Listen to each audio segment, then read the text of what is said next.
Gilly, what a way to win that at the end. Just talk us through the emotions after that. I think it was a brutal 80 minutes, to be fair with you. You know, the weather conditions, it affected a lot of the game. And it's one of them we've spoke about, always making sure we stay in the game for 80 minutes. It's won or lost. It can be minute one, it can be minute 80, and good teams stay in those battles.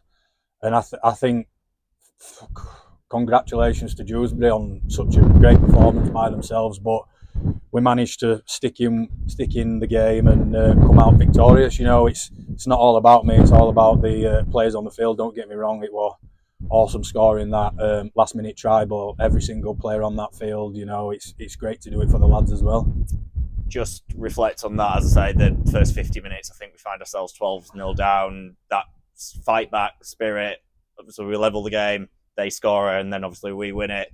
We had to come from behind twice, and it was digging in deep, wasn't it, this afternoon, as I say, that ultimately got the win. Yeah, massively. But these are the games that you look back on, like at the end of the year, at the crucial point of the year, and you think, what did we do to win that game? You know, that's what gets you through those crucial times. So I think it's something that we can look back on Tuesday and make sure that we become bigger and better. To be fair, we're only at the start of the season as such, so we've got a lot to work on. But it also shows the maturity, the professionalism from every single player, just to dig deep and have a bit of grit about them, because it felt like the game were gone, but I think everyone on that field had the belief that we could still do it, and luckily we did. Looking back at last week, you were in the commentary box and you watched on. As I say, the Oldham game didn't end how we wanted it to. It feels like we were, as I say, we were on the receiving end of that defeat last week. We've come away. Similar means how we've got the win today. As I say, you learn from them games last week, and you learn from games like this one, don't you? Yeah, 100%. I've always said it. I've been playing Championship for a lot of years now. Like, anyone can win. It's no one's actual game that's going to win. You know what I mean? You've got to turn up. You've got to play as good as you can.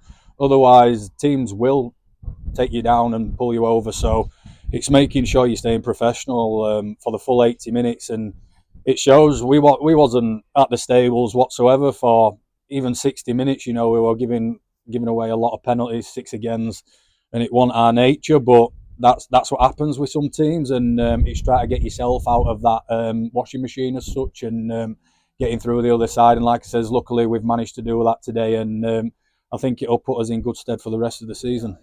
And as I say, great win, regardless of whatever the scoreline finish. But heading into that South Yorkshire derby next week, Doncaster, it's going to be a really, really important game, and one that, as I say, we can take momentum from, as I say, that win today and take it into next week. Oh yeah, for sure. You know, there's a lot to review on Tuesday. Like I said, all credit to Dewsbury. You know, they came with a significant game plan and it worked for them. They just stayed all the way throughout with us and managed to keep us in the game. And all due respect to them, but for us now, it's looking forward to Doncaster on Tuesday. Well, on Friday, sorry, but turning up to training with the right frame of mind on Tuesday, knuckling down, looking back at the review, and then also looking at Doncaster. Doncaster are a great team. You know, they've spent a lot of money this year, and they've got a lot to go for them. So we've got a few mates on that side as well. So it's always nice to play against your friends, but most important thing is getting the 2 points.